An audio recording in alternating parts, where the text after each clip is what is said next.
And welcome to The World This Week with Alicia Edwards. A look back at some of the biggest global news stories for an international city, brought to you by the London Live News team. Coming up, the scene at a chemical plant in Slovenia after an unexplained explosion leaves 20 injured. North Korea confirms its first death from COVID-19 as the country goes into lockdown. And the small Greek island showing the world how it's done as Tilos closes its landfill and is now recycling more than 80% of its waste. That's all on the way before 7:30 this morning. But first, as the war in Ukraine moves into its 12th week, Ukrainian President Zelensky said in an overnight address on Thursday that Russian forces had damaged schools in shelling of the Chernihiv region, saying Russian commanders were simply sick if they were willing to target educational facilities. It comes as volunteers driving vans and buses rushed on Wednesday to rescue dozens of people from towns under attack from Russian forces in eastern Ukraine. Seated in the back of one van, this group of elderly women who have had their houses destroyed by shelling warns there would be further bloodshed in their hometown, Novoselivka. They say the bombing does not stop. Families with babies and small children were among those fleeing from the war in the Donetsk region, escaping their homes with no idea where their journeys may end. This is Tatiana. She left with her son, but her partner's parents remained in the town. She said that for several days they were not able to see or talk to them due to the situation. Dima has left his home in Siversk. It is terrifying. The war is scary. There is nothing more frightening than the war. You can overcome famine, you can overcome coldness, but it is very difficult to overcome the war. After the war, many children have no future. Many elderly have no past. The war is frightening. It is a horror. Dima joins the 7.7 million people who have been internally displaced since the start of the war, with almost 5.6 million forced to leave the country they once called home. Now to western Ukraine. In a bright and quiet room at the Lviv State Perinatal Centre, Natalia welcomes her twin daughters into the world. She had fled Hostomel on the outskirts of Kyiv during the first days of the war when the Russians began to bombard a nearby airport. She says her husband gave her 5 minutes to gather her things and go. She says she grabbed the baby clothes first, then little else. When I get up and hear this near my home, when I see this, I was shocked. I couldn't say another word because it was something crazy. This one, Sophie, she came first. This one second, just only 2 minutes. We get out because no soldiers were there. They just came in the sky. But after 5 days, my friends wanted to go home to another places from Irpin, and they to them, there's cars, there's babies, there's homes everywhere. Were they okay? No, not at all. I'm sorry. Now, looking at her baby girls is a welcome distraction from the war and of the friends she's lost. Hundreds of pregnant women displaced by Russia's invasion have come to the hospital. It's easy to tell the delivery room from the rest of the maternity ward, even from the outside. Its exterior wall is piled high with sandbags.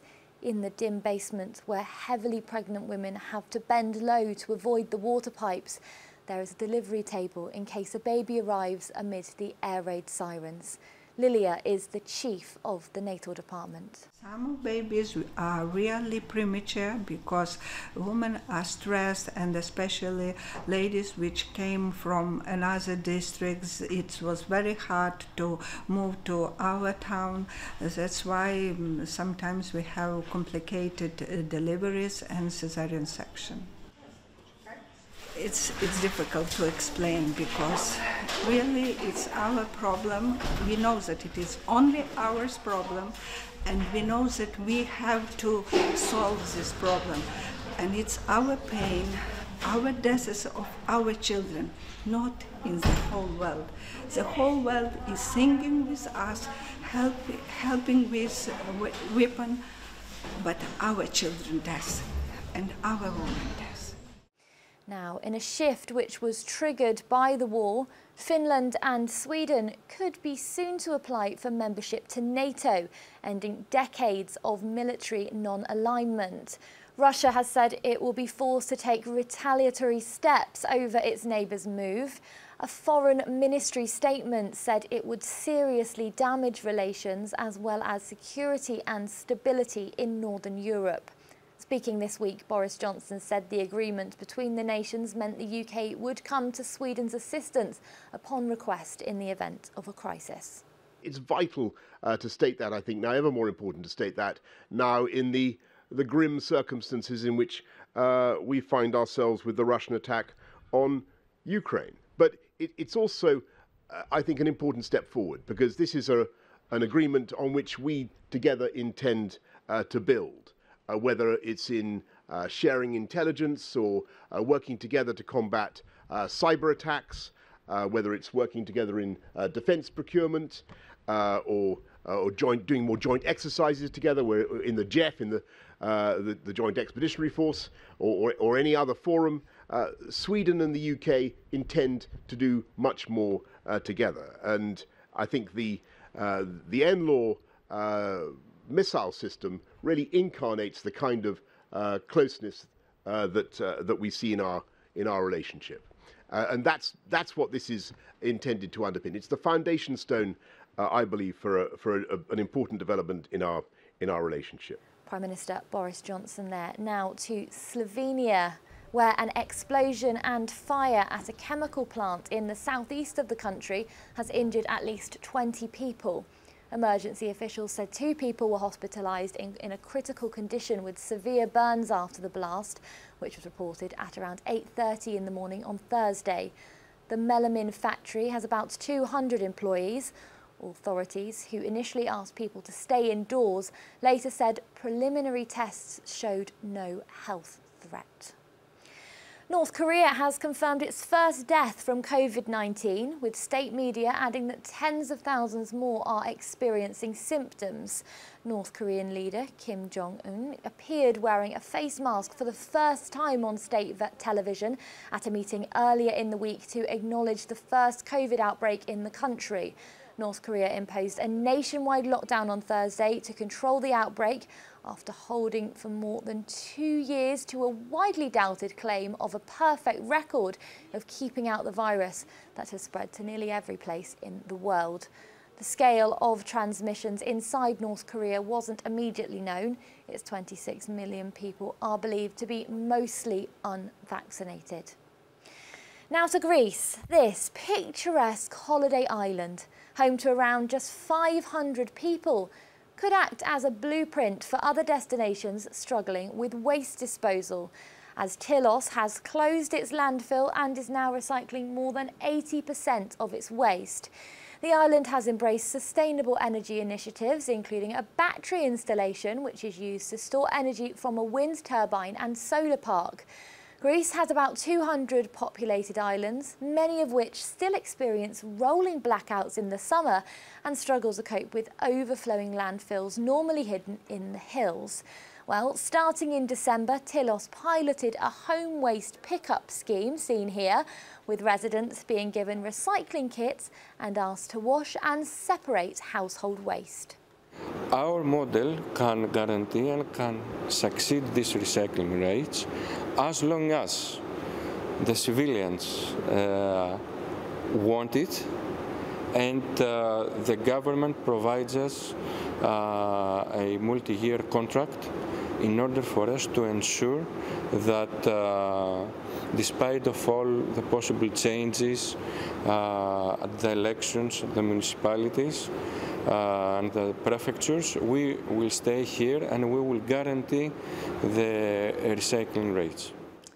The plant currently processes around 2 tons of waste per week, most of which is fully recycled.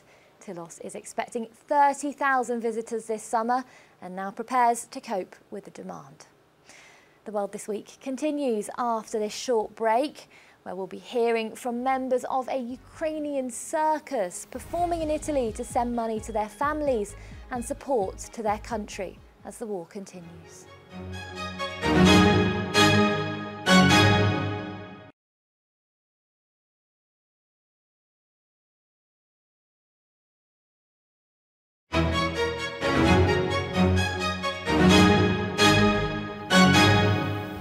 Hello there, welcome back. You're watching The World This Week from the London Live News team, a review of the main international stories that have broken over the last 7 days. Still to come before 7:30, worries over the future survival of marine life in the Great Barrier Reef, as more than 90% of the coral surveyed this year was bleached. More on that to come in the next 10 minutes. But first to Downing Street, as about 50 more fines have been issued by police investigating lockdown-breaking parties in Downing Street and across Whitehall. It brings the number of fines to more than 100, including Boris Johnson, his wife Carrie and Chancellor Rishi Sunak, who were issued with fixed penalty notices in April over a birthday party held for the Prime Minister in the Cabinet Room in number 10 in June 2020. It's understood that the PM has not received another fine, but the police investigation continues. I think well, we're trying to move beyond all that, and I think we're trying to focus on the issues that really matter, not least the war in Ukraine. The Met Police say Operation Hillman has made more than 100 referrals for fixed penalty notices. These referrals have continued to be made throughout the period since our last update on Tuesday, the 12th of April, and the investigation remains live. Boris Johnson previously said it did not occur to him that the gathering was a violation of coronavirus rules, but that he now humbly accepts he did breach COVID-19 laws. Right, staying in the UK for a moment and in football, as the final games of the Premier League are soon to be upon us, let's take a look at the two teams contending for the title. With 2 games to go, Manchester City hold a slender 3-point lead over the title rivals Liverpool in the last 10 games. Each have only dropped 4 points. With the contest being so tight, goal difference could become a factor in deciding who wins. With Manchester City scoring more goals and conceding less, they hold a vital 7-goal advantage. It's all to play for ahead of the final games taking place over the course of the next 8 days.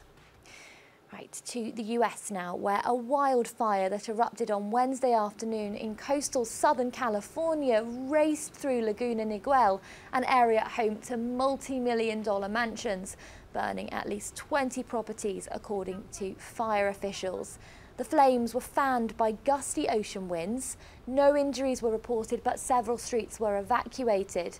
Brian Fennessy, the chief of the Orange County Fire Authority, said climate change has made even small fires that would have once been easily contained into extreme threats to life and property throughout the West. Lynn Murray was one of those evacuated from her home. It's not looking good. Every other house is on fire on one side of the street, and then it jumped across the street and started burning other houses, and our house could be on fire. I don't know. I was not able to get inside and obviously get any of our belongings, but it could be on fire now. Lynn Murray there, and a temporary shelter has been opened at a community centre for those affected. The cause of the fire is still under investigation. Now we take you to space. This, the gargantuan black hole that lives at the centre of our galaxy, pictured for the very first time. Nearly all galaxies, including our own, are believed to have these giant black holes at their centre, where light and matter cannot escape, which makes it extremely hard to get pictures of them. Known as Sagittarius A star, the object is 4 million times the mass of our Sun. Now, back to Earth, to Australia, and we bring you these pictures of the Great Barrier Reef, teeming with marine life. But there are very real worries about its health and future survival. More than 90% of the reef's coral surveyed this year was bleached, according to Australian government scientists. This is caused by heat stress and is an indicator of the damage done by climate change. Scientists surveying the underwater ecosystem this year have found that 91% of the areas they visited experienced bleaching. The phenomenon, caused by global warming, which damages the corals, turning them white. It's the fourth mass bleaching event in 7 years, and one person who's seen it up close is Dr. Selina Ward, a reef biologist at the University of Queensland. Well, we're at Stanley Reef, which is a beautiful reef, but there's plenty of bleaching here, a lot of bleaching in the shallow water, a lot of different species bleaching, so not just the branching corals, but also a lot of massive corals bleaching in the shallow water. Still lots of beautiful corals here to see though, particularly on the slopes, but some parts of the slopes are really white. So it's quite variable, but we'd expect that on a reef this large. This one's concerning because it's a La Nina year, and we're usually fairly confident that in La Nina years we'll be okay. Traditionally, bleaching events have been in El Nino years, and that's because that's when we get the highest temperatures. And with those high temperatures, we get very sunny times. And you need the combination of the temperature and the light to have a bleaching event. But in La Nina years, traditionally, it's been much cooler and we've had more storm activity. So we're cutting that light with rain and cloud cover as well. But this year, of course, it's a La Nina event and we have a bleaching event, so that's the first time. It's always sad because I feel like this shouldn't be happening. We should have been able to fix this, but bleaching event after bleaching event, and you know that each time there are going to be fewer corals left. So yes, the reef is good at recovery when times are good, but we always lose some. And that makes me feel really sad. So a genuine sadness that lasts. There we are, those pictures of the Great Barrier Reef in Australia. Right, we head to Italy now, where a Ukrainian circus troupe is performing a never-ending Alice in Wonderland tour of Italy, caught in the real-world rabbit hole of having to create these upbeat performances on stage, while their families at home are living through war. The circus group, originally from Kyiv, was scheduled to end the tour in mid-March, but has now been extended through to at least the end of June, as the performers are working to send money to relatives still in Ukraine. Alexander plays the Mad Hatter.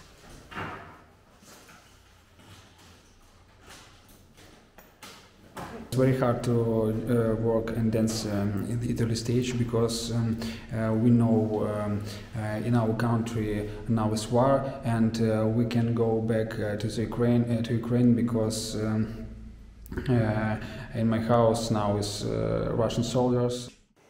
Alexander's wife, also a performer, paints gold glitter into his beard backstage ahead of the show. Yulia plays the show's central character Alice, who finds herself trapped.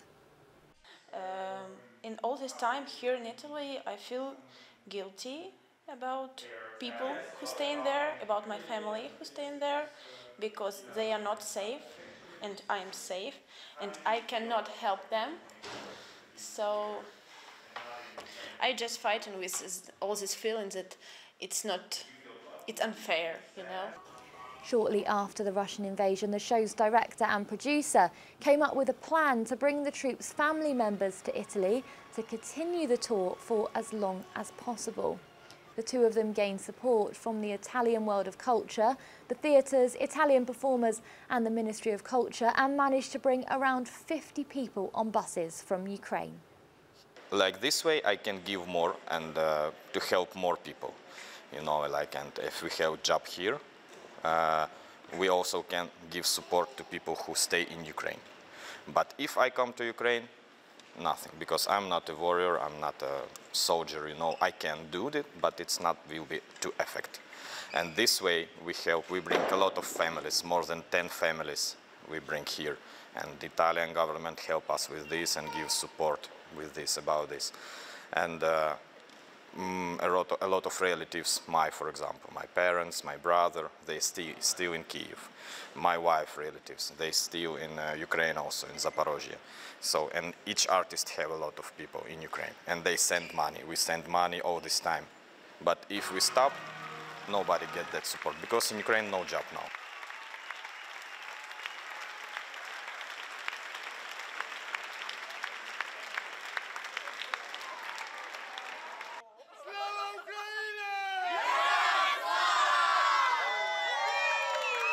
Here, they cry glory to Ukraine, glory to the heroes. And staying in Italy now, as this year's Eurovision Song Contest hopefuls are preparing to take the stage in Turin this evening for the final. Ukraine's Kalush Orchestra are the favourites this year, having qualified entry into the final earlier this week. The UK entry, Sam Ryder, is hoping to improve on recent years after the UK was bottom of the leaderboard in the past two contests. The UK is among the 5 big countries, also including Spain, Germany, France and Italy, which do not have to qualify from the semi-final stage and have automatic access to the final. Sam Ryder is a singer and TikTok star from Essex, and he was chosen in a bid to revamp our strategy. Well, best of luck, and the Eurovision Song Contest kicks off at 8 o'clock this evening. And that's all from The World This Week with Alicia Edwards. We'll see you at 7 next Saturday as we round up the biggest international stories for a global city.